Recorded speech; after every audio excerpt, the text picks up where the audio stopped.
తెల్లవారే వెలుగు రేఖలా పచ్చ పచ్చ పచ్చి మట్టి బొమ్మలా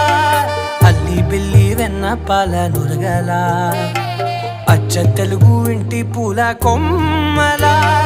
దేవదేవుడే పంపగా ఇలా దేవతే మా ఇంట అడుగే పెట్టెనంట బ్రహ్మ కళ్ళలో కాంతులే మా అమ్మలా మా కోసం మళ్ళీ లాలి పాడేనంట.